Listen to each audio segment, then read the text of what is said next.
What's going on, people? We are Tottenham TV. It is match preview day. Spurs travel down to the south coast against Bournemouth tomorrow night. Bournemouth have not won in 11 games. Any appointments going? Someone needs to see a doctor. Dr. Tottenham's got an opening, I think. No, I heard Dr. Tottenham's retired. Retired? Yeah, I don't think he's retired. He might be fully booked, but I don't think he's retired. He retired yesterday, mate. He retired yesterday. He's never going to retire. That's what I heard. He's just what I heard. Immortal. Maybe rumours on the street. Dr. Tottenham is, just completely gone. He drank from the goblet of life. He's immortal, trust me. He's never going to die. Oh, God. Happy days. How's everyone doing out there today? How is everyone doing? Everyone, smash that like button. We've got a lot of transfer stories to bring to you today. Back in the day, we would have daily messages at this point saying, have we signed anyone yet? Have we signed anyone yet? Are those messages still coming through? I haven't got one message saying have we signed anyone yet since midnight on New Year's Day. And that was from Brian Daigle. So I didn't get a Happy New Year from him, just have we signed anyone yet? And look, is what it is. Look, let's get into a Tottenham update. Quite a lot of bits and pieces to get through, and we're going to start off with the confirmed news that George Abbott has been recalled by Tottenham Hotspur, has recovered from his long injury. He came off the bench for Wickham just before the new year, and Spurs recalled him. I'm not too sure. I think he's got another injury. Oh, another injury? That's why he's been recalled. Because he just played a few days ago. Yeah, he picked up an injury. Really? I didn't even know that. I believe he's picked up another injury. George Abbott injured. I think that's why he's been recalled. 2012. I believe so. I can't remember where I read that. Can't see anything, to be honest. Maybe in the chat, can anyone confirm? I'm pretty sure I read he's picked up another injury. Does anyone know in the chat? Like a not a good one, I think. Not like as bad as the other one, but I think that's part of the reason why he's been recalled. Well, if that's true, I mean, I haven't heard anything like that. But look, it's I have to see what happens. But yeah, I haven't heard anything about an injury, but we'll see. Worth pointing out, he's injured again. Yeah. Oh, he is injured again then. Yeah, expected to be out for 6 weeks. Right. Yeah, well, that's not great. But look, we know he's a big talent, George Abbott. Were you hoping he's going to get some first team minutes? No, I thought maybe they would move him up a league. I don't know what they were going to do with him, but I thought it was very peculiar that they had called him back. But yeah, for only a 6-week injury, that is a bit peculiar that they've called him back.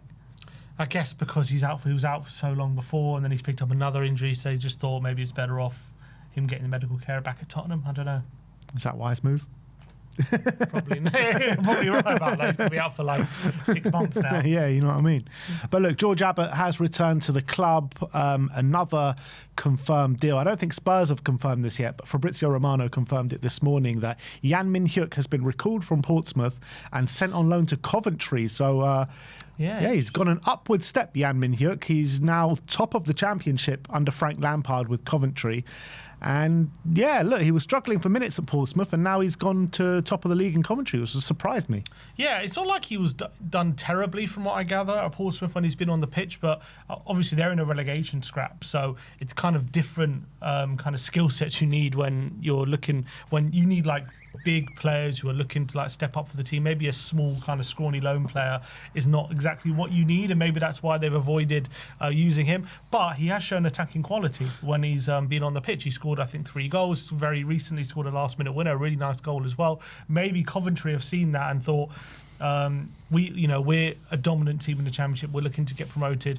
We can maybe use him as a sub, like a super sub late in games. Clearly very quick, clearly able to play at this level, and maybe they've seen his attacking quality. Apparently they've given assurances about playing time, that he's going to get some.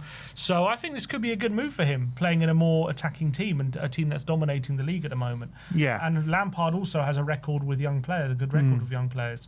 So hopefully this could be a move that could hopefully really aid his development. Yeah, I mean, if he does do really well for the second half of the season under Frank Lampard at Coventry, and he's one of their better players come the end of the season, they do get promoted, win the league. Be interesting what happens with him next season, because if he's smashing out the Championship. why not? Maybe he can play in the Premier League. Yeah, he's still very young. But I wouldn't be surprised if it's another loan deal next season, because obviously you've got Mikey Moore coming back as well. You've obviously got Tel and Odebear there. We have to wait and see what's going to happen with them. So in his position, which is kind of left wing, quite a lot of competition. But yeah, I think if he has a really good 6 months, it'll be very interesting to see what we do. Yeah. All right, so that's Yang Min-hyuk. Let's talk about next Radu Dragusen, as there's more rumours flying about Radu. As Corriere dello Sport saying Fiorentina are looking to sign Tottenham defender Radu Dragusen in the January transfer window. I mean, is this what we're doing? It's just like Fabio just going to take all the players that we don't want. He's taken Manuel Solomon. Well, I mean, Fabio hasn't even gone to Fiorentina yet, so I don't even know what's going on there. Ali Gold, I was watching a report from him a few days ago, and he said he heard that Tottenham have asked him to stay on for a few more days before leaving, but apparently he's still set to leave. To tie up the more players to go to Fiorentina. He's saying maybe that means there's some sort of deals happening and something to tie up, but yeah, I don't know. I don't know specifically. But look, Corriere dello Sport are linking Fiorentina, Dragusen to Fiorentina. It seems as though we are very much focused on outgoings at the moment, isn't it? Yeah. Maybe that's to make room for some incomings, but I'm hoping anyway. I bloody hope so. But when it comes to Radu, I think it makes sense, a loan deal, but it's a difficult one, because that means we probably have to bring a centre back in, because Kota Takai has left. He's gone to Gladbach. So letting another one go puts us in a bad situation, because it leaves us only Dan. So obviously we do sign a left back. That means maybe Davis can be back up left centre back. But is that a great situation to be in as well? So I would like Radu to stay, but maybe for his development, maybe it's better for him if he does get regular game time.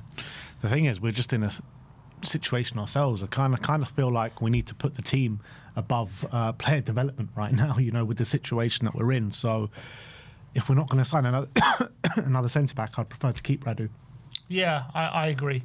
And when it goes to signing another centre-back, does that mean we'd sign a ready-made one? Do we go for a loan deal? Do we go for a young one? It's a bit of a difficult situation. What do you do if Radu is loaned out, let's say, for 6 months? And we need a stopgap? What kind of centre-back do we go for? Yeah, it depends what the market availability is. I don't think we need to sign one. I'd be more than comfortable with a loan one, just to make do with for the rest of the season as a backup. Because look, we got Kuti there, we got Van der Ven there, we got Danso there, so we got more than enough quality at centre-back. So we just need one more for numbers. Yes, maybe a loan deal for someone. Yeah. So that's Radu, but nothing untoward about any of these deals to Fiorentina. Not. Definitely not. It's all above board. Next up, let's talk about Yves Bissouma, as he is at the AFCON, as you all know. I think he plays against Senegal, on Friday, yeah. Pape against Bissouma. Did you see his penalty? Ballooned one over the bar. I did see his penalty, yeah. Yeah, that probably knocked his price down a couple mil. Well, they still went through to the next round, didn't they? Yeah. But Ben Jacobs says that Al Ahly, Fenerbahce and Charlotte FC have made exploratory moves to sign Yves Bissouma. So look, everyone knows Yves Bissouma has no future at Tottenham Hotspur. His contract runs out at the end of the season. So yeah, any money that we can get from him now in January is probably a bonus, isn't it? I'm sure Spurs are desperate to get him out. To take any money they can get right now.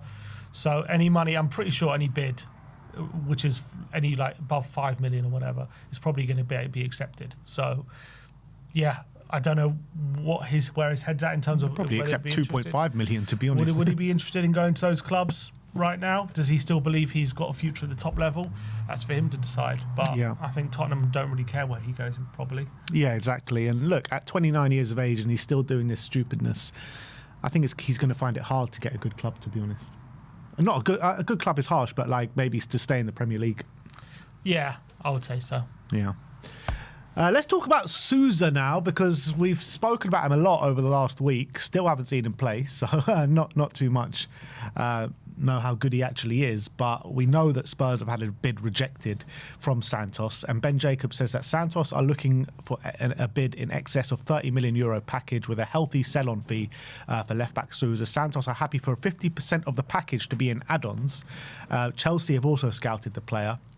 Then he went on to say today that Spurs are set to make an improved offer for Souza after seeing an £8 million bid rejected. He's keen to move in January with several European clubs inquiring, including Milan.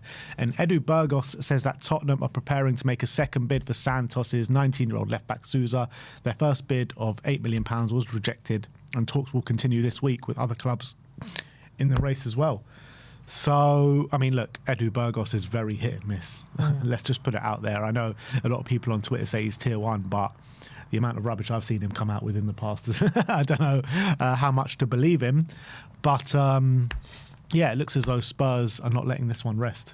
Yeah, and he seems to be a defender. If I'm looking at some of the underlying numbers, he seems to be very strong when it comes to how he gets forward, chances he creates, stuff like that. Obviously, this guy plays in the Brazilian League. He's 19, so... Again, like a lot of these other signings we've made, is there going to have to be an adjustment period? Is he going to have to get used to the league? All these kind of stuff. Or maybe he is just ready to step in now. Maybe he's a really special talent. As we've said before, the doggy's injuries, albeit he's hopefully back soon, his injuries seem to be something that we can't really rely on. Is it a case of if we had someone who can rotate with him more, we can take the burden off him a bit, and someone who as well offers something similar to him, unlike Spence, who we just lose that little bit of attacking kind of endeavour when he's on the pitch, unfortunately. Maybe it can help, and maybe he's a good alternative. I don't really know. Again, he's a young player, and again, it doesn't really suit the kind of what we've heard, which is Tottenham are going to look for more experienced, ready-made players and all this kind of stuff. Again, that doesn't really represent that, but maybe if the scouting's on point, it won't matter really, to be honest. Look, it's hard to make a judgment on it when you don't really know too much about the player. That's the reality. But I don't know.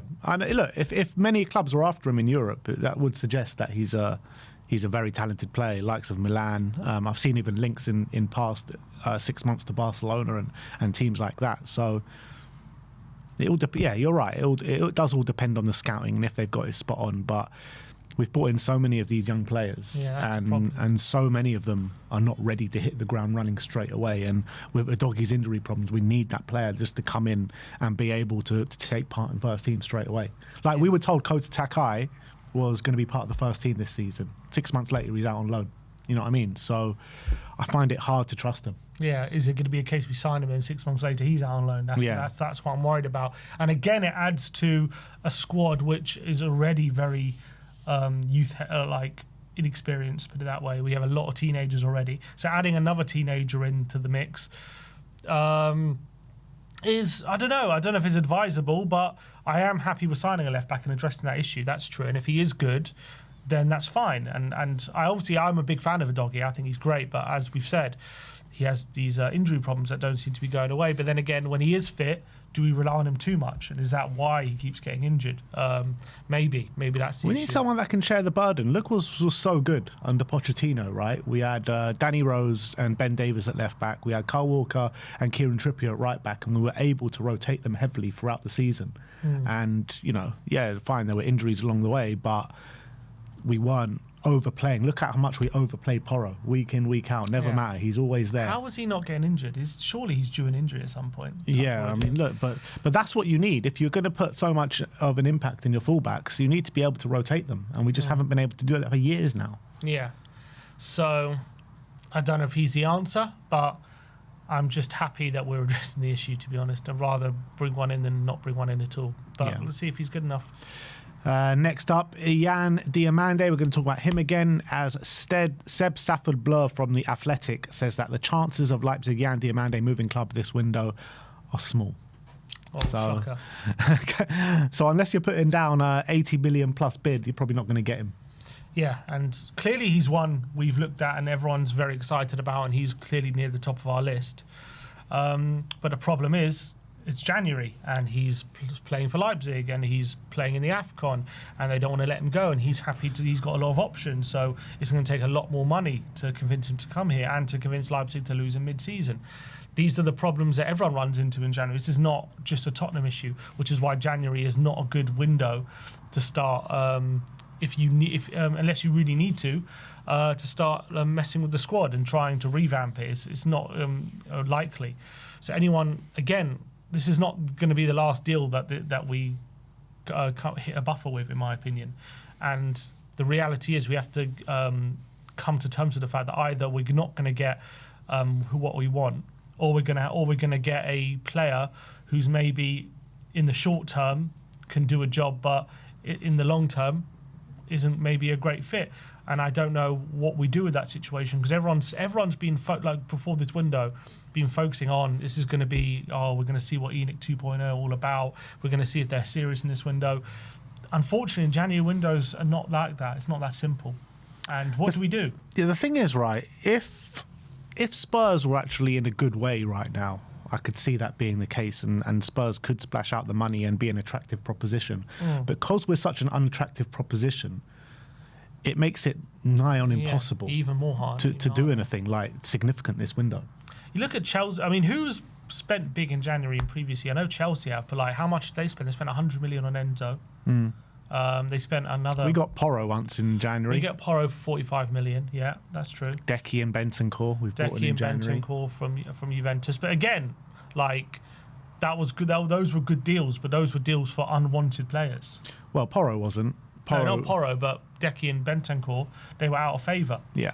But that's my point. My point is we're going to have to be smart. I'm not saying we can't get anyone. That's not my point. My point being is having this narrative that ENIC are going to show if they're serious in this window by splashing the cash.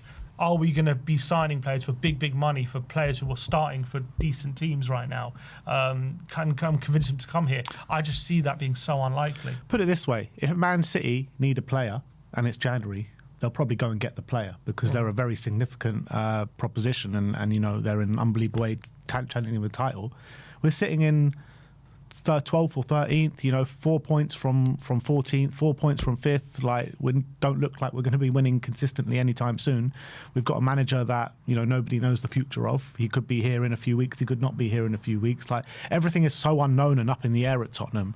So that's the main problem here, is convincing a player to come in the state that we're in. I think, if, like I said before, if we're an attractive proposition, we could sell it to a player and put in a bid and a player would come. Yeah, agreed. And that's the thing. Man City, first of all, with Semenyo, it looks like it's a release clause are activated, isn't it? So it's like a different situation. It's not like Bournemouth have too much of a say in it, but if Bournemouth are selling to City, they know City aren't their direct rival, and they're in a title challenge, so it doesn't really matter. They'll get the money, they can reinvest it. Let's say we want to get off of Bournemouth let's say Everton want to go for Ndai. At the moment, we're a direct rival to them. So they're going to be even more reluctant to sell to us because they're literally in competition with us right now for league position. Everton could easily look at us and think we can finish above you if we keep Ndai. Like, why would we sell to you? So unless you give us even more than maybe what the asking price would usually be if, let's say, a Man City or whatever came in for a player like that. So that makes it even harder. But given that right now we're looking to buy players off maybe direct rivals potentially right now in January, if that's what we want, Premier League proven. So it's a difficult situation this January. So yeah, I think it's going to.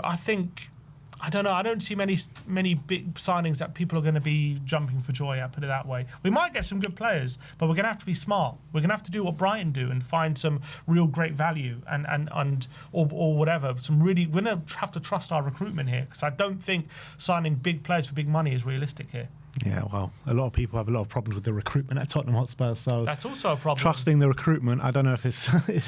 I don't know. We'll have to wait and see. Or then you're risking signing no one. Yeah. Yeah, the thing is, right, if we do sign the wrong player, though, like, the recruitment has to be absolutely bang on this window. Otherwise, we're going to be stuck with players again. But if we really believe in Diamande and he's our number one, like, should we just put the money on the table? Let's say they're demanding 80 million. Should we do that? Or is that a stupid thing to do? Because it would probably, in objectively, be a fairly silly thing to do. But is if we are serious, quote unquote serious, is that what we want as fans? Just put the money down? I mean, I don't know, to be honest, because it's such a risky signing, isn't it? Diamande for 80 million. Let's say we bring him in. He'll probably be on significant wages as well. Putting 19-year-old on significant wages. It could be another Ndombele situation. Look, I'm not saying Yan Diamande is Ndombele, but it could be. Ndombele wasn't Ndombele until he turned into Ndombele. Right, but he's our number. But Ndombele was our number one signing, and we signed him for 65 million. We put him on 200 grand a week, then we were stuck with him for 5 years. Yeah, but that's not my point. My point is, what do the fans want? do we want us to go all out for our number one signings? And that would mean putting 80 million down for someone like him. Apparently, it looks like anyway. I mean, I don't know. I really don't know. I think it's such a hard decision to make. Because Levy obviously is a hard no. That's like definitely not. But this is ENIC 2.0 and we want to be acting differently, right? Yeah, but our number one target shouldn't be a 19-year-old. I agreed with that. That's the whole point here. Like, we've got enough 19-year-olds and 20-year-olds in the squad. Our number one should be someone that we're certain of that is going to come in and make a difference, not maybe he can come in and make a difference. Well, they're the ones, they've identified him apparently. So. Yeah. Well, that's the situation we're in. Let's talk about next Samu Aghehowa. Another one that seems a bit unlikely, as Ben Jacobs says, that if the price remains at 80 million for Samu Aghehowa, then Spurs will not look to buy the player. At the moment, he is unlikely to move to Tottenham Hotspur. And yeah, look, I don't really have too much of a problem with it. I think in the summer, maybe a striker will be more, more of a target for Spurs. But right now, we've got so many other positions that we need to go for. I think spending 80 million on a striker, however much he could be an upgrade on what we got, and I'd be happy if we brought him in. I just feel like we need to be focusing on the wing. We need to be focusing on midfield. We need to focus on left back before we focus on a striker. Yeah, and I agree with that. I know our strikers, Richarlison, I mean, he's been scoring, but, he's Richarlison. Moani hasn't scored a Premier League goal. Solanke is still recovering from that injury, but that could look very different soon. Hopefully Solanke gets back and he becomes one of our striker options again, and then when that happens, hopefully we won't need massively right now in the short term a striker. I think for the next 6 months, can we handle a fit Richarlison, Moani and Solanke battling for one place just for 6 months? I think so. And then in the summer you reassess it, and maybe there are more striking options to consider as well, not just someone like him. As much as he might be good, and maybe he's our number one, but I'm saying in summer there might be more options. So I don't think dropping 80 million on him again is smart. Yeah. Next up, let's talk about Toulouse centre-back Charlie Cresswell, as Ben Jacobs says that Spurs are looking at him. Any relation to Aaron? I have no idea, but Charlie Cresswell, English, playing in the French league. Maybe Amir knows a thing or two about him, being from Toulouse. But yeah, look, I literally have no idea who he is or how good he is. So maybe people can let me know in the comments section. But apparently Spurs are looking into him, and I assume that it would be a replacement for Radu if we were to bring him in. Yeah. Do we have a problem now with our homegrown, now Brennan's gone? I thought homegrown was fine. It was club trained that was the issue. Yeah, but we just sold a homegrown player, so is it still fine? I think so. I think we had like 2 players over, didn't we? We have 2 players over. Because Solanke's out the squad as well, because he was in it and now he's out. So maybe, I don't know if that's something to consider when we're signing players. I don't know too much about this Charlie Cresswell geezer. From what I've seen, he seems to score a few goals. He seems to be a big threat in the air. He scored 3 this season, 3 last season. So I don't know. Maybe he's making a name for himself. He was at Leeds and now he's gone to France and made a name for himself. I don't know if he's any good, but seems to be. He does look like a bit of a monster, man. The 95th percentile for aerials 1. Okay, that's good. 82th percentile for clearances, 75th for blocks. In terms of on the ball, doesn't seem like it, to be honest. I don't know how to lose play. Sometimes it's 28th percentile for passes attempted, 24th for pass completion rate, 25th for progressive passes, 14th for progressive carries. Yeah, not fantastic. So in terms of that aspect, no, but he looks like a monstrous centre-back in terms of his aerial ability. Football Meme says he's not a ball-playing centre-back. Yeah, it doesn't seem that way. Which maybe will suit Frank. Yeah, I don't know. I don't know too much about him. Ankle issues. Oh, no, sorry, he's talking about something else. Yeah. That's Charlie Cresswell. Carlos Baleba. Court offside say that Tottenham are among the clubs interested in a deal to sign Carlos Baleba from Brighton. Spurs have joined Man United and Liverpool in the hunt for the midfielder, and Brighton are currently looking for £86 million for their midfielder. Obviously, he hasn't had too much of a success of it this season as much as last season. But I think last couple of games before the AFCON, actually, he started to perform a bit better. But obviously, he is at the AFCON now. What do you reckon about Baleba? Yeah, it's been a weird one this season because he was obviously the talk of the town in the summer and subject to big moves potentially from Man United and other teams, and they've obviously held strong this summer.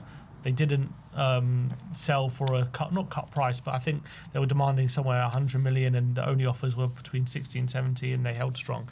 Now Baleba, I don't know if he's had his head turned or what, but he hasn't been anywhere near as good this season. I don't know if it's going to drop the price, are people still going to be interested, or people are going to start to look at it and think, actually, do we really want to spend big money on him now? That's obviously a question. From our point of view, I think he's better than what we have, that's for sure, in terms of what he's capable of. Again, does it probably does increase the technical ability in our squad, and it increases the physicality in our squad. I would sign him if we can. 86 million seems very steep. And I would, to be honest, if in a perfect world, you probably try to sign the next Baleba for cheaper than go to sign Baleba. But if our recruitment isn't up to it, and that's what we got to do, then put the money on the table. But I don't know if 86 million is smart. Yeah, I mean, would you have said the same for Caicedo when he was at Brighton? Maybe off the back of his good season, yeah. So, I mean, he was brilliant, but then he was consistently good. And Bissouma was consistently good for Brighton. Yep. So I don't know. On the back of his form this season, I'll probably say no. But if you would have said it at the back of his form last season, you would have said yes. So there's obviously a brilliant player in there. You just got to get the best out of him. Brighton just have this way of flipping players, don't they? Signing them for cheap and then having them play a few good 1 or 2 good seasons, and bam, 100 million, 60 million, 70 million. Obviously, Manchester United were heavily linked with him in the summer, and that didn't go. But now Ruben Amorim's gone, and they're not signing a manager till the summer, apparently, with Ole Gunnar Solskjaer potentially come in. There might be an opportunity to get in front of Manchester United with them trying to sort their house out. Yeah. The only problem is I don't think he's as good as what Caicedo was. I know he was Caicedo's replacement. I don't think he's at that level. But he's only 22, so whether he can, reach that level maybe in a few years potentially. Yeah, I don't know. I don't know whether as well he looks good because of how Brighton play, or he's actually just that good. It's hard to know of Brighton as well, because they play quite an expansive style of play. Whatever manager they have, it's always good football. And you put him in our system, is he going to look as good? It's hard to say. Yeah, absolutely spot on. Who have we got next? We have got Nico Williams. Oh, come on. Give Me Sport say that Tottenham are interested in signing Athletic Club Bilbao forward Nico Williams.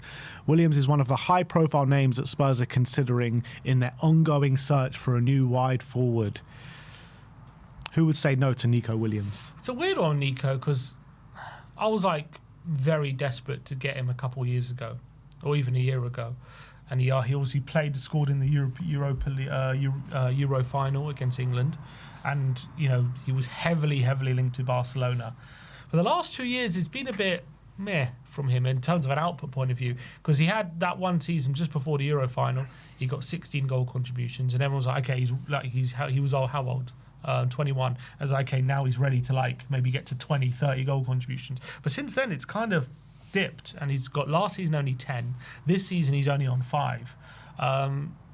Obviously he's extremely talented. There's no denying that. He's very fast, very good at dribbling, but his decision making hasn't maybe improved to the level that we thought it would at this point. And he's on 350 grand a week. Is it a player that put him in a new environment, maybe put him around better players, he would absolutely thrive? Yes. First of all, is us that environment? That's a bit up for debate for sure.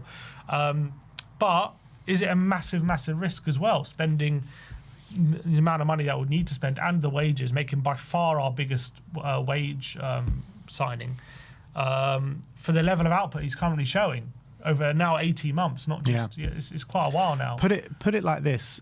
Richarlison has scored more. Richarlison scored 7 goals this season, right? Nico Williams scored 8 since the beginning of last season. That's crazy, isn't it? Yeah. When you compare Nico Williams to Richarlison. That's the thing. And I'm not saying Nico, obviously we know Nico Williams got more talent, but the output just hasn't been there.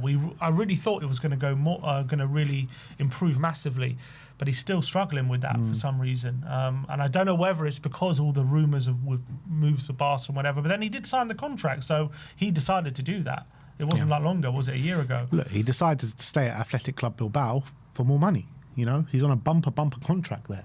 Right. 350 or 300 grand a week. Yeah, because they don't have any budget for transfers. No. So they spend it all on wages. Yeah. So because they only take players from the region. Exactly. So he loves the club, I'm sure. He grew up there. His brother's a legend there.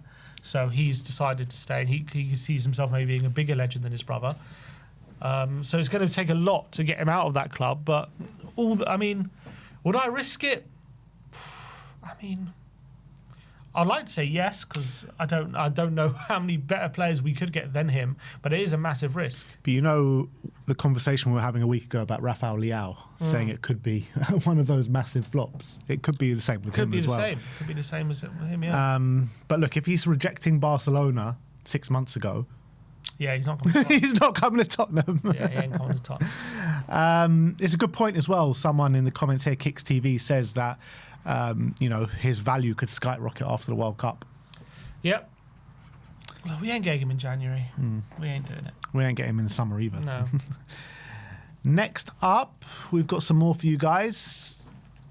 Vanderson. Oh, him again. Team Talk saying that Tottenham and Everton are among the clubs that have been approached by intermediaries regarding a move for Vanderson this January. It's believed that Monaco are looking for at least 20 million for the Brazilian fullback. So we've been approached now. Yeah, we've been approached. Yeah. So we're not even looking to someone like, do you want to sign this guy? Obviously, again, another player who was very highly thought of in the summer. Again, I'd rather sign a left back. If we signed him, that means Spence becomes a permanent left back, and I don't know how I feel about that. I'd rather that wasn't the case, to be honest. But maybe that. I mean, it's not the worst situation. I mean, I don't think he's a bad left back, Spence, but I just prefer a natural left back as backup with the dog in. Spence concentrates on that role. I agree. Yeah, I agree with that. He's had his injury problems this season. He was out for 6 games so far with a hamstring injury. He missed 1 game with a calf injury, and last game he just wasn't in the squad. I don't know the reason for that. I mean, when we were first linked with him about a year ago, however long it was, I thought we should bring him in as kind of competition for Porro. But I think at that point, Spence, it was longer than a year. I can't remember, but Spence wasn't, I don't think, kind of as established as he is now when we were last linked with him. But yeah, I completely agree with you. I would move on from this and focus on the left back. But it is 20 million. I mean, getting an extra fullback for that amount of money, even if it means moving Spence to left back, if he's that good, is it worth it, maybe? For that price? For my opinion, no. I think that we should get away from finding value deals in the market and actually find deals and players that help squad building more than finding this value in the market. Would you say Vanderson is more established than Souza? Yeah. So would you rather sign Vanderson or sign Souza? Souza, because you'd rather left back. Yeah. I agree. And last but not least, Florian Plettenberg reporting on Mathys Tel. We heard that Mathys Tel, that we are open to loaning him out, but Florian Plettenberg says that rumours linking Galatasaray to Mathys Tel are currently wide off the mark. So that's good. And I don't see why Mathys Tel would even join Galatasaray at this stage of his career, 20 years of age. If he is going to go, maybe Serie A or Bundesliga or a top league, I think he should be going to, but not Galatasaray. But look, we need to keep him around. That's the reality. Yeah. With Kudus out injured now, Brennan gone, we have to keep him around. And look, let's get it right. When Tel's been on the pitch for us, more times than not, he's probably been one of our better attacking players. He looks bright, and I thought against Sunderland he looked bright. He was one of the players actually giving it a go, trying to take people on, looking to try things, having shots, and that's like more than a lot of our other attacking players, and I don't think he's been given a fair shake whatsoever. Think about it this way. Brennan's been out of favour this season, right? He's not played that much. He has double the minutes that Tel has. Crazy. He has double the minutes, and he's out of favour, Johnson. So what does that make Tel if he's the one out of favour? How crazy is that? So Tel needs to be given more of an opportunity. I think for me, when he's been on the pitch, he's looked bright and he's earned more minutes. So I want to see more from him. I think there's a good talent in there, and I think it would be silly to let him go right now. And we should give him a run of games. There's no reason why not, right? There's no reason why not. Yeah. They've got the same amount of goals as well. Same amount of goals. Premier League. There you go. And win half the minutes. And Tel's, from corners, he's been getting some involvement. So I think, I'm not saying he's been incredible and like blown my mind. there's obviously a lot of work there. But he has looked. It's not like he's played and he's been a shambles and there's nothing there to go on. He's looked bright, and sometimes he's come on, had some good shots and made 4 saves. I like the way he gets separation from his gets the yard. And sometimes it's not about beating your man. It's just about getting that yard and getting that shot in. Like I'm not saying he's anything like Salah, but Salah has made a career of not having to dribble past people, just getting that yard and bam. And I think Tel's actually really good at doing that. Like, so I think the more he plays, the more he gets into his rhythm, and the more he, the more the more game time he gets. I think he's going to get better. I really do. I agree with that, and I think you're already seeing that even in the limited game time that he has had this season. I think he has developed from last season to this season. I think he's looking better from what we've seen from him this season than what we saw from him last season. So I want to see more, and I think his mid, from what he's produced on the pitch so far, he deserves more of a chance. And I think the way we're treating him, I don't think is right, to be honest, because we bought him. We bought him off the back of a loan spell. Straight away, he's out the Champions League squad. Yeah. After that, we bring him in our Solanke, but even we prefer to play Bergvall at left wing over Mathys Tel. As well. We're literally shoehorning players into that position above playing Mathys Tel there. And then he's getting like maybe 5 minutes at an end of game trying to do something. And even then, he sometimes is doing something. Like, it's no position to impact games. Like when you're literally getting a few minutes. And whenever, he has started not many games. Early in the season, he was starting games up front. With mixed results, it's fair to say. It wasn't great, but against Leeds, he was pretty good. But then other games, he was not so great. But I want to see him play more off the left and see what he's capable of. And also, we need goals, and I really believe if any of the forward players, and especially with Johnson gone, he's probably the one most capable of getting goals from the wide areas. Yeah. I really do. Yeah, I agree with that. So we need to give him more of a chance, and I think he'll start tomorrow at Bournemouth. Yeah, I really hope so. But look, that is your Tottenham update for today. Let me know in the comment section below your thoughts regarding all the news stories that we have brought you today. Apparently people are saying some breaking news that Dorrington's been recalled. I thought he had already been recalled a few days ago. Has that just been confirmed or something? Spurs official. Yeah, 6 minutes ago. Okay. So Dorrington recalled from Aberdeen. Apparently, I've read it's in line for him to move to the Championship. Yeah, that's good. So I think just before New Year, or maybe just after the New Year, we heard that Dorrington, I think Ali Gold said it, that Dorrington is going to get called back. So there we go. We've had it confirmed. And I see a lot of you in the comments wanted us to react to Ryan Mason being sacked from... where's he been sacked from? West Brom. Yeah, so... apparently he's been approached by Spurs as a potential interim. So he's like, get him out of there. Tank your league form, and there could be an opening very, very soon, Ryan. Would you take some more Mason Ball? I think Mason Ball's probably better than Frank Ball, to be honest. I don't know if it'll produce us more results, but it might be better. At least I wouldn't want to shoot myself. But look, Ryan Mason, 10 away defeats in a row. I was watching some of his interviews saying how it's not good. He just seems a bit too nice. I was saying it to you off air. Seems a bit too nice to be a manager. Yeah, it's something that it's hard to... that comes with experience, how to manage people. He's still a very young guy, and obviously he's a coach who obviously had his career cut short, sadly. But when it comes to managing people and big stars or whatever, even in that championship level, it comes with experience. And it's his first job being West Brom. It's a difficult one. It's a big club, so maybe it was too big for him. I don't know. Yeah, and actually, I spoke about this on a stream with Daigle, but.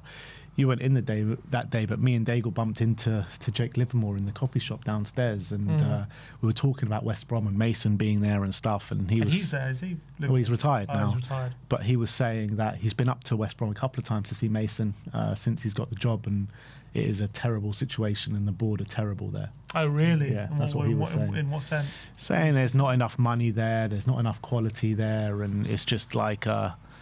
it's a bad situation, and it's hard to do a good job there. That's what he was saying, and he was former captain there. I see. And what does he think about Frank? He wasn't too complimentary, but I don't know. Yeah, he wasn't too happy with the way things are going at Spurs. Tony Rodriguez says, "Sim, are you this stupid? What have I said?" Are you that stupid, Sim? What Come did on. I say? I don't know what I said. I was just talking about Mason. I don't know. Yeah, it's a good point, someone. Connor Smith says Ben Davis is doing his badges at the moment. I think he might have done his badges. Player manager. Hello. Hello. Could you imagine? Get Bale out of retirement. Could you imagine? You're saying thoughts on Pulisic? I mean, there's no links, is there, to Pulisic? I think so. Captain America, you taking it? He's having a good season. Yeah. He's having a very good season. Maybe he's bringing his A game ahead of the World Cup. But yeah, I mean, would I take him? Probably, yeah. Right now, I don't think he's world class. Put it that way. He's probably. I would take him as a short term solution. Like, I think he's a good player. Yeah. But he obviously, when he was in the Prem, he was kind of very hot and cold, wasn't he? Yeah. But it was a while ago now who was in the Prem, though. He's kind of more established since he's been in the Prem. He's done pretty well for AC Milan. In the last season, I would say.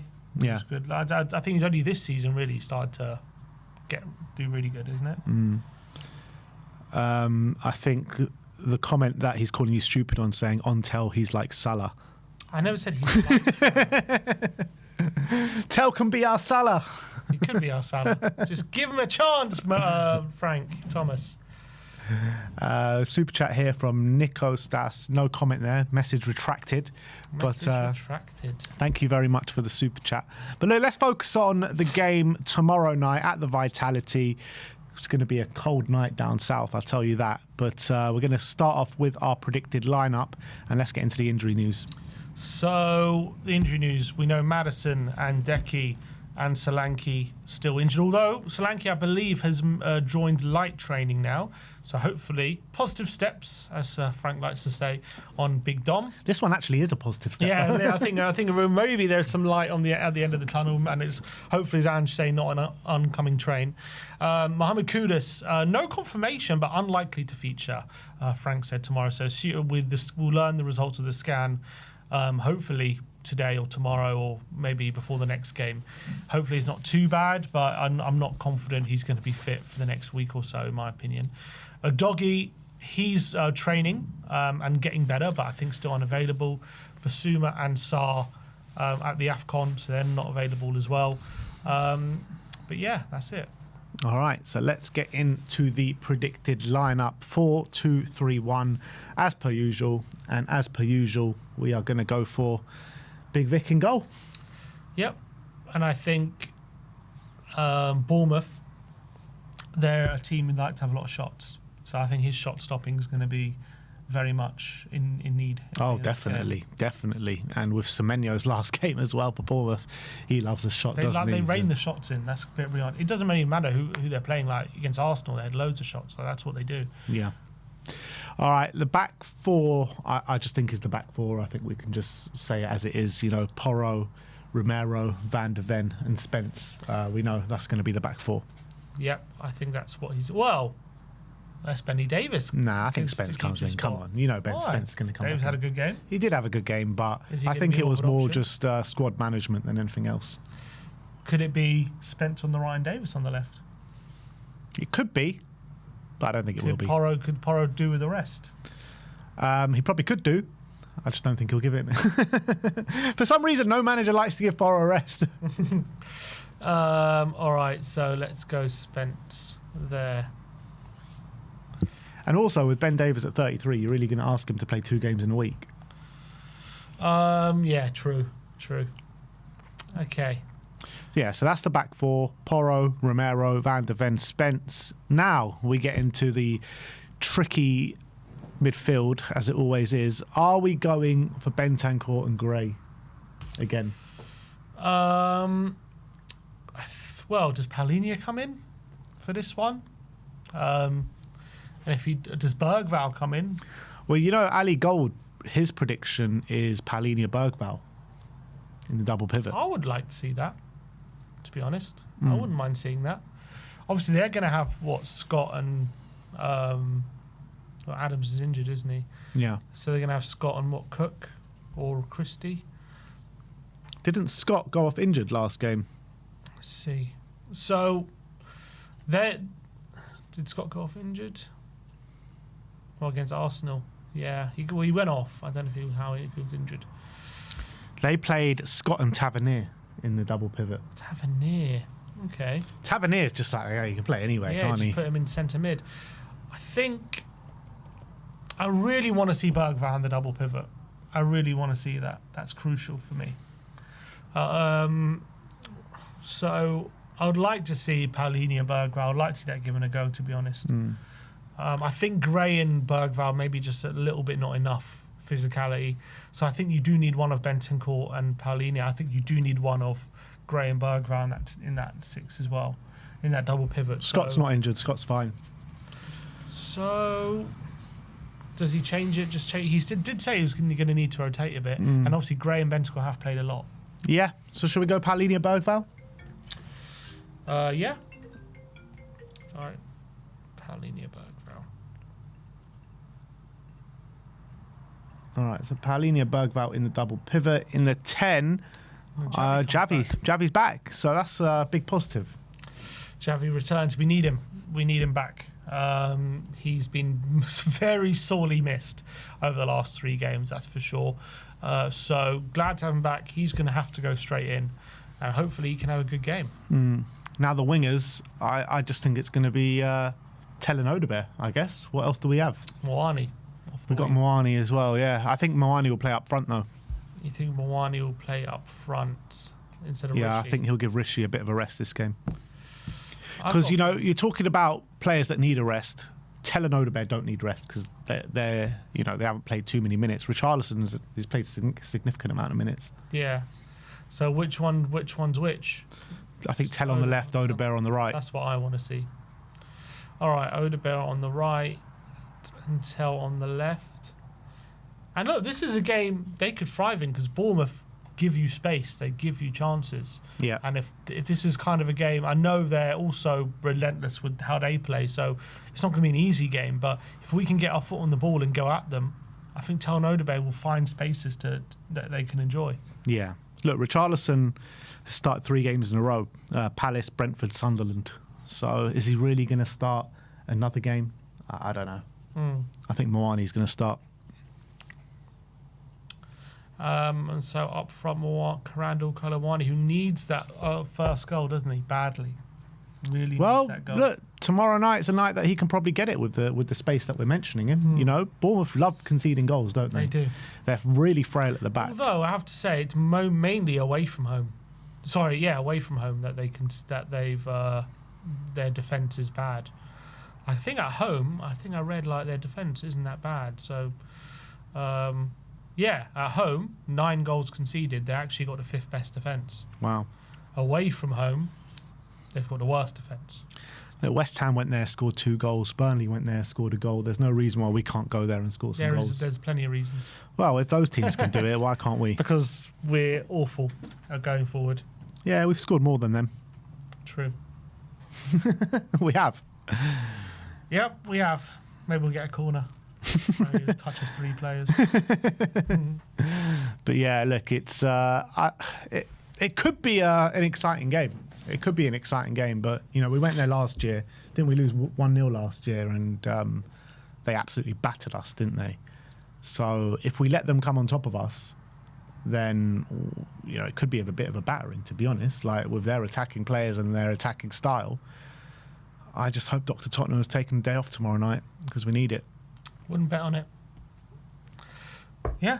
Are we going into the match preview? Are we in the match preview? No. No? We're still in the predicted lineup, can't you see? So the lineup that we are going for, as you can see on screen, is Vicario, Porro, Ribeiro, Van der Ven, Spence, Bergvall, Paulinho, Javi, Tel on the left, Odebear on the right, and round out Kolo Muani up top. Score prediction? I'm going to go 2-2 because I think they're very open. I think the fact that we're not great going forward is going to mean that the pressure is going to be on us. But I think we're going to have enough quality to score as well. So, given Bournemouth's form, I am going to go 2-2. But it could if we're. But this is me banking on us showing more than we have shown, and that might not be the case. Yeah. I just can't see anything in this game for Tottenham, man. I really can't. Semenyo's last game, they're going to give him a big send-off. He's going to want to give him one last push.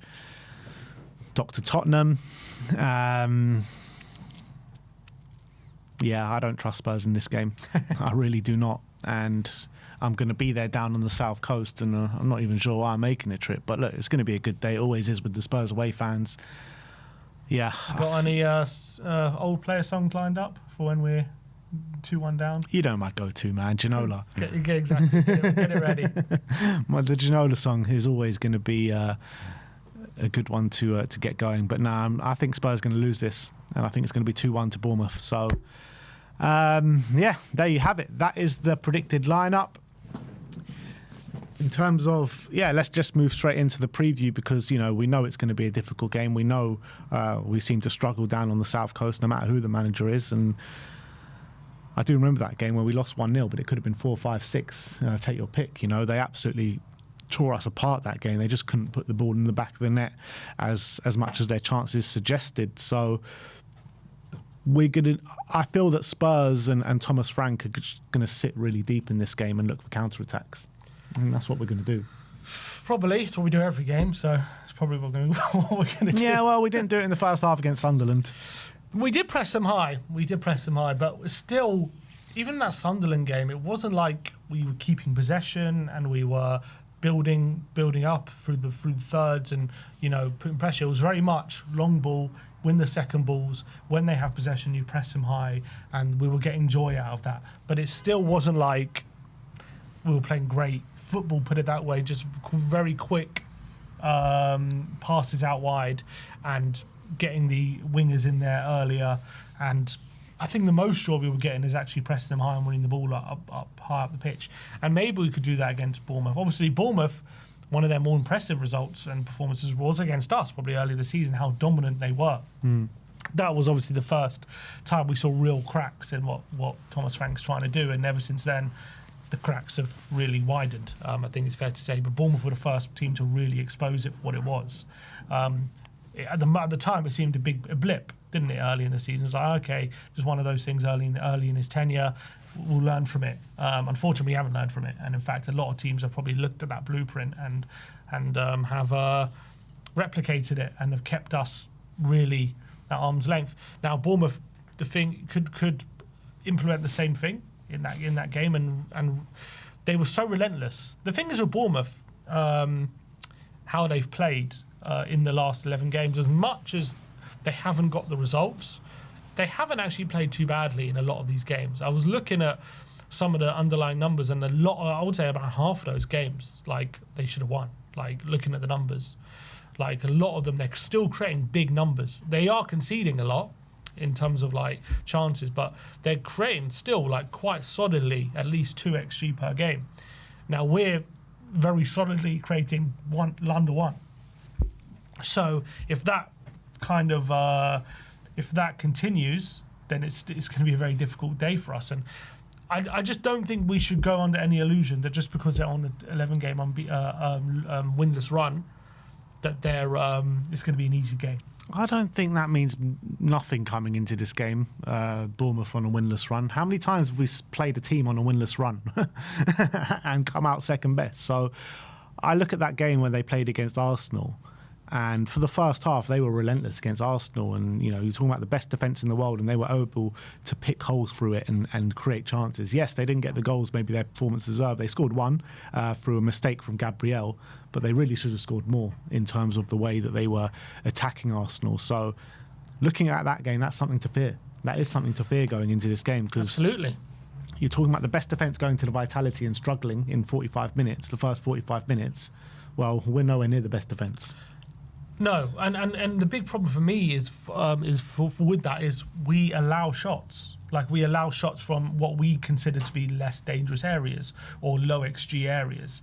But we're more than willing to allow teams to shoot from tight angles or outside the box or whatever, as long as they don't have shots from inside the box. That's what we're concerned about. Now, Bournemouth are very happy to do that. They're very happy to rain down shots on you and take shots like Semenyo is very happy to make a yard and shoot.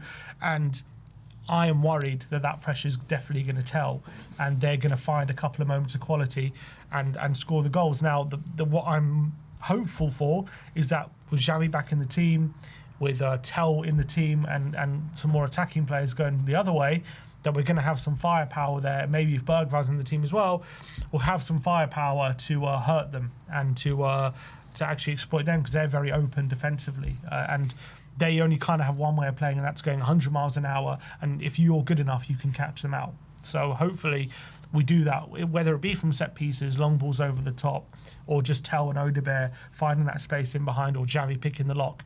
We have definitely enough methods of attack to hurt them. But we're definitely going to be under the cosh. We're definitely going to find it hard to keep them quiet. They're going to unsettle us, I'm very sure about that. And they're going to be taking lots and lots of shots, and we're going to allow them to. And I think that's going to also be a case of us being our undoing. I tell you, I guarantee you Tavernier scoring this game. Tavernier, he loves spamming those shots from the edge of the box. And he's got a good shot on him. He takes their set pieces as well. I really like Tavernier. I think he's such a good player. And Alex Scott as well had a brilliant game early in the season against us. And his boyhood Tottenham fan, he's going to be that extra motivation as well for him. Yeah, it's absolutely. So if this is the midfield that we're going for, we just need Paulinho to be at his absolute best, chasing around, putting out fires all over the pitch, because they're such a quick, aggressive, fast-paced team. And I'm just not sure Spurs are going to be able to handle it. I really don't think so. And if we sit back and try and soak up the pressure, we're not going to be able to soak it up. That's the problem. I agree. But then on the flip side, I think if we try to go, I think what Frank's fear will be is if we try to go toe-to-toe with them with the energy and physicality, are we going to be able to do that? I think there's more chance of that, us getting joy doing that, than sitting back and trying to soak up the pressure. I agree, because I think if we do that, what you're saying, it's going to be one-way traffic, and it's going to be a horror show. I think at least if we go try and take the game to them and match them with physicality, we're probably going to get outdone on some occasions, but we'll do them on some occasions as well. And we'll probably get some joy out of it. I don't think there's any situation here with the way we've been playing that we go there, we dominate, and we just win the game comfortably. I just don't see that happening in any situation, wherever we do.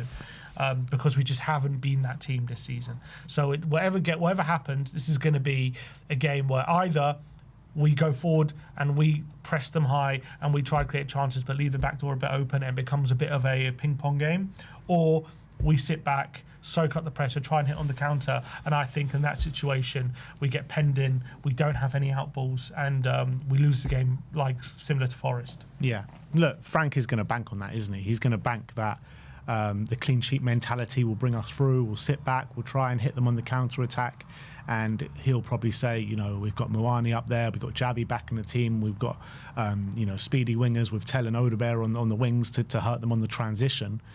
But I just feel that we're going to get suffocated if we do that. And I think we will get suffocated, and I think that is the way we're going to play it. So, yeah, I find this game really difficult to see any sort of avenue that Spurs can win. And with Bournemouth actually not winning in their last 11 games, that's even more dangerous. That's even more dangerous, because they're going to be chomping at the bit to get those 3 points. They know how much the 3 points mean to them. Yeah, and they've just lost to Arsenal as well, so it's going to be classic. Lose to Arsenal, beat us. Yeah, and they drew to Chelsea as well just before. Look, they are, how many points are they behind us? 4 points. 4 points. 4 points behind us. So look, it's all. It's just frustrating, isn't it? So a win for them, and they're 1 point behind. Yeah. Yeah. We need some sort of miracle going into this game. How are we talking about playing 15th and we're saying we need a miracle? Because that's where we're at right now. Like, that's not their true position, though. Let's be real. We know this isn't Bournemouth's true position. No. Like, they're a top half team. They're a top half team for sure. I think mid-table's like probably fair in terms of the quality. I think what is the difference is the manager. I think if let's say Gary Neal was still in charge, I think this probably would be not an unfair position. Yeah, but I think Gary O'Neill's not in charge. I know, I'm saying, but the manager makes all the difference. I'm saying quality of the team-wise, this is not like that crazy. I mean, 15th is pretty low, but they're like a mid-table team, in my opinion, in terms of quality. Yeah, but the manager's part of the team, so I think like his tactics. The true level of everyone involved, I think, above 10th for sure. I think 10th is probably fair. Like, I think they're better than Brentford, they're better than Sunderland, they're better than Everton, better than Fulham, potentially better than Brighton. They're better than all those teams, and they're all above them. This, like you said, this run that they're on is not what it should be. No, they've been underperforming a lot in this run, like in terms of what they should be getting. They've been unlucky, put it that way, in a lot of these games. It's so classic Spurs, though, isn't it? Semenyo's last game. They were like, they've waited, let him play against Arsenal, let him play against Tottenham, and then we'll take him. It always works out, these kind of things against Tottenham. Put it this way, in 7 of those 11 games, they've won the XG battle. So I think that shows that they've not really deserved to be losing that many of them. Oh, God. What? Oh, God. Groundhog Day yet again. What's happened? Mike McGrath. Tottenham could step up their plans to sign a forward this month after scans showed Mohamed Kudus' injury is worse than first feared. For fuck's sake. This club, man, is a never-ending nightmare. Whenever you think it can't get worse. Oh, my God. So we just sell Brennan, and now Kudus is worse than first feared. What was first feared? So what, has he torn his hamstring then? Was it mumps? God, no. Oh, my God. You just can't write it. You just can't write it, man. This medical team, why do they ever speculate? Stop speculating, because every time they think it's something, it's worse than first feared. Stop underestimating these injuries every time. Oh, my God. So what are we going to do? What are we going to do? We don't have a right winger at the club. We do not have a right winger. So all of a sudden, we were saying we have to get a left winger, and now we don't have a right winger. Now right wing's more important. Literally. we actually have left wingers now. Oh my God. Do they not have like... Can we not cancel like Brendan Johnson? Like bring him back, man. got any Uno reverse card? You know what I mean? We need an Uno reverse, man. God. Bring Brennan home. And this is what... How many times did we say it about Brennan? What is the point of selling him without having someone to come in straight away? And now look up. Now it's worse than even that. Jesus Christ, man. This football club. Get Akilushin, get someone in off the right-hand side. Just bring back Mikey Moore or something. Mikey Moore. You know, we need... Decky's not going to be back anytime soon. Oh, man. Oh, boy. Oh, boy.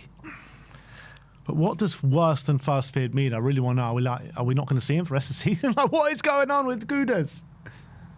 This is madness.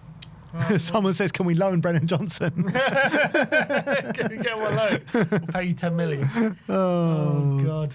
We are in deep trouble. Play Williams Barnett, people are saying. Who knows what? Let me see if his article actually gives any more details. Mohamed Kudus, worse than first feared. So we are literally cursed. There is no club more cursed than Tottenham Hotspur. What do you mean could step up their plans to sign? What do you mean could step up? I thought we were desperate to sign one. What do you mean could step up? Wasn't that always the plan? Oh, God. I would like to hear him say it could accelerate their plans. Do it tomorrow. Just put the money on the table. For who? It's like, I don't know. Akilush, get him in. Fuck it. Get Akilush in. Who does he write for? He writes for the Telegraph. Here we are. Well, that's 5 minutes to...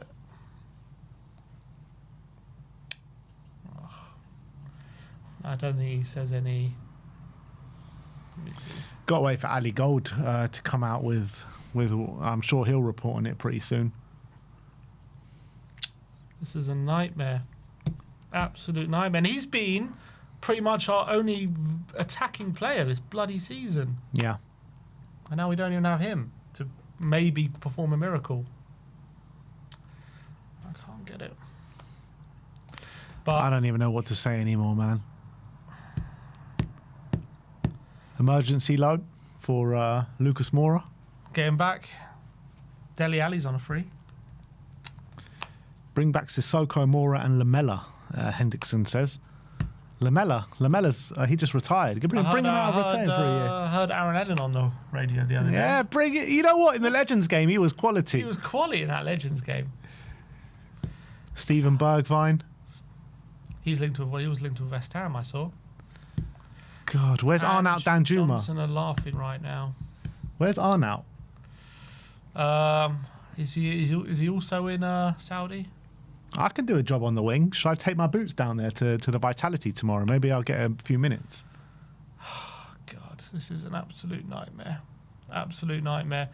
So now we're desperate for a right winger as well as a left winger, and we're in January. Yeah, that is. Someone says it in the comments. We need to give the Tottenham legend an SOS call, man. Save our season. Son Heung-min. Oh, yes. Bring back Sonny. We're in dire straits here, Son. Dire straits. A 3-month loan. Give us something. Just come to us. The MLS starts next month. Does it? Yeah. Oh, just delay it. The end of February, the MLS starts. Solomon recall, someone says. Solomon. Yeah, we got rid of him as well. We could do with Solomon right now. Yeah. That's not even a joke. We could do with. I would take Solomon right now. Oh my God. Demola Ajayi. Come on. Like, Sonny, man. Biggest club legend in the Premier League era. Just come back and save us for a month. Just to ease the burden, ease the workload on these players. We need some wingers. Please, Sonny, come back. We need him. I know you thought this chapter was over, but just one more chapter, one extra page in that chapter, man. That's all we're asking for. Come on. It might have to be a Mikey Moore recall, man. Can't find the full article. God. This is we're such idiots. Honestly. We are such idiots. This club is run by fools, I'm telling you. Yan Minhuk, keep him around. Don't send him to Coventry. We need him. Yeah. Keep Yan Minhuk around. Too late. How many wingers have we let go of this January transfer window? Honestly. Donnelly, I'd give him a go on the right wing. Yeah, well, he's gone as well.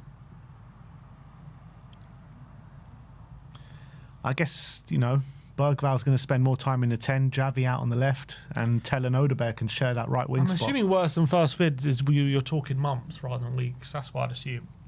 Yeah. Well, I don't know what the first prognosis was. What, a day? I would say at least a month, that means. Yeah. At the very least. Yeah. Because it's a muscle injury as well. These things, they can take time to recover, especially if it was a hamstring. Yeah. Timo. Timo, all of a sudden is becoming an attractive proposition. That's how would cook under Frank. I tell you.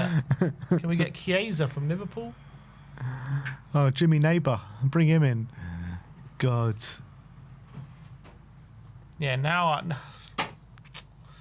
Yeah, Frank's in trouble, man. Frank is in trouble. But at this point, I have a bit of sympathy because we actually don't have options. But then he did agree to let Johnson go. But at the moment, I'm looking at the attacking options now. It's like, God, what are we going to do? Literally, we've been saying all season, Mohamed Kudus is the only one that had any quality in that forward line. Doing anything. And he's having to take on 3 players every game, every time he gets the ball and find some magic. And now we don't even have that to rely on. And we don't have Brennan. Well, the manager's adaptable. So adaptable. He's got to adapt now. Oh, we are going to see the most disgusting low blocks. It's going to be horrible. If you thought we were putting out Stinkfest before, you thought 0.03 was high XG. You ain't seen nothing yet. We ain't seen nothing yet. No one's shooting unless it's on the halfway line now. Richarlison, get your shooting boots on because he's going to have to take some punts. God, this is going to be hard. Van der Ven up front. Put him on left wing. You know what? Keep Radu around. Keep him at centre back and put Van der Ven on the wing. Could do a lot worse. Porro right wing, Spence right back, Davis left back. Get ready for negative XGs. We're going to be the first team in history of the Premier League to record a negative XG. Yeah, it's going to happen. We are so cooked, man. Brian we are Daigle so right cooked. wing. What are we going to do? Who are we even going to bring in? Well, look, this wouldn't be a massive... Well, it is obviously a massive problem, but this wouldn't be as big a problem as it is if it wasn't for the fact that we're so heavily reliant on him.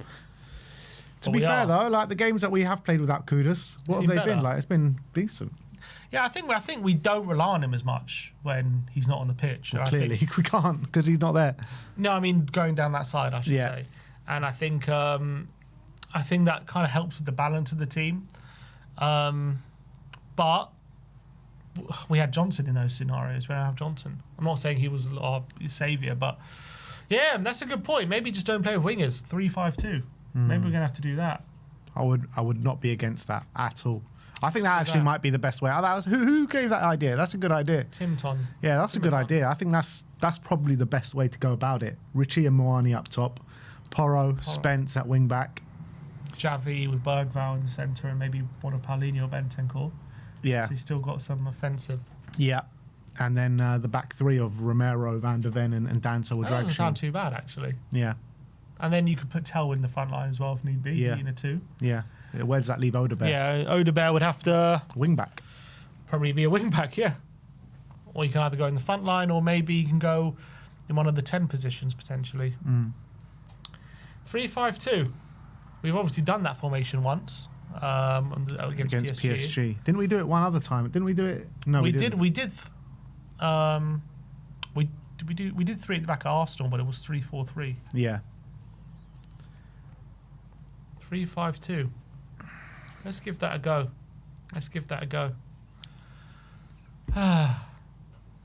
Bale is available. It's just Groundhog Day every day as a Spurs fan. There's always something else that's around the corner. And what did Ange say? Every time he thinks he's past it, there's an oncoming train he said wreck. every time he sees a light at the end of the tunnel, it turns out to be an oncoming train. To be honest, now we don't even see the light at the end of the tunnel. No. There's just constant oncoming trains. Just constantly running away from a train that's coming after us. Yeah, it's true. We're desperate for Decky to come back, man. Repick your team as 3-5-2. Well, we knew Kudus was out for this game. We still picked this team. Yeah. I think for this game it should be fine, but I think they should start training 3-5-2 over the long term because I think that could be a formation that could be more valuable to us. We need help, and we need it now, people. So let's see what Lange and Vinay are cooking up and for attitude. I was going to say put that money down for Ndiaye, but he's at AFCON anyways. It doesn't really help us right now, but maybe just for when he's back. Put it down. What other right wingers are there? I've only been thinking of left wingers. Who's a good right winger? Get Minter. Put the money down for Minter. Ndiaye's been playing a lot of right wing this season. Yeah, he has. I'm saying put the money down for him, but he's AFCON. Minter. Is he? Where's he from? Minter, Brighton. No, what country? He's not AFCON, is he? No, he's been playing for Brighton, I think. Maybe put the money down for him. Put down 60 million. Do something stupid. Just get us out of this situation. Now you're taking the 80 million for Diamanda. Yeah, just do it. I don't care anymore. I don't care. Just put the money down. I don't want to see any nonsense. I want to see some sightings. What players are there at the moment? Right wingers. We reckon we can sign. Clippy saying Chiesa. Chiesa, he could. Would it have to be a loan deal? I just don't know. I think Pulisic. Now Pulisic's looking more of an attractive proposition. Yeah, he is. Can we get Mahrez out of a... Oh, that's a good point. Mystery juice box says Kubo. Sociedad. Kubo. Yeah, we were looking at him. Alanga. It's not great. You know what? Alanga. Alanga's not getting a look in at Newcastle. Go for him. He'd be a good Frank winger as well. Yeah, I bet good on the transition. Do you reckon they would allow him to leave? Probably not to us, because we're like not far away from him in the table. But what happened to Johan Bakayoko? Is he doing anything? Yeah, Johan Bakayoko. He moved to Leipzig. Muscular problems. Oh, okay. Injured. 12 games, 2 goals. Well, that match preview took a bit of a turn for the worse. Yeah, clip that bit up. Clip that bit up, Kudus. Oh, God. Well, Adama Traore. Let's bring him. Adama. Him and Nuno as a pair. Nuno back. Nuno back. Lee Kang-in. Lee Kang-in. How's Lee Kang-in? Is he getting game time at PSG at this moment in time? Because that could be a serious one. He's not really a winger. Well, we'll play her on right wing. So do Korea. Oh, let's see if there's anyone else got a timeline. No. Oh God. If Lee Kang-in is getting no game time at PSG, bring him in. I'm taking it. I'm taking it. Don't care. I think he's quality. Him, Magnus Akalush, 100%. There are players out there. That we can make We literally ran Kudus into the ground, really unnecessarily as well. Yeah, when Brendan Johnson's sitting right there. Sitting there, and now we're in trouble. Now we're in big trouble. Yes, Tom Whitten, you know the score, my friend. Gift Orban. Gift Orban. Bring him home. Bring in Gift Orban. Gift Orban should have been coming in to replace Harry Kane. We all know that. Adnan Januzaj. Oh, God. He started 9 games in a row. Who, Kudus? Yeah. Yeah. How many starts? He started 27 of our 30 games.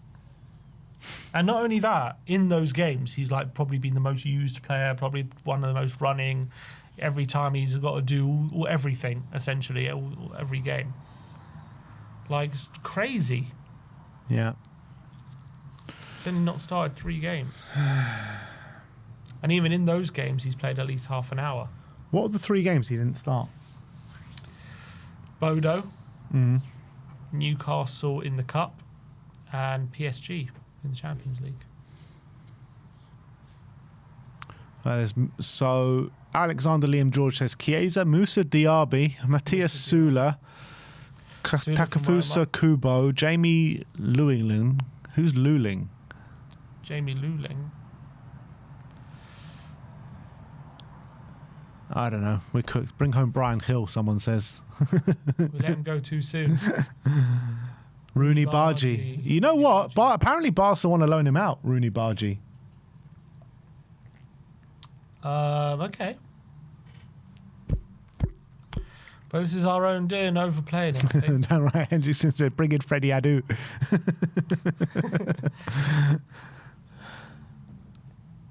God. King of the Hill. Oscar Bob. He's Might injured. need him. He's injured. Oh, well, get him fit. JB Lulin from... Oh, is this from Stuttgart? We are so cooked, man. But look, what else is there to say?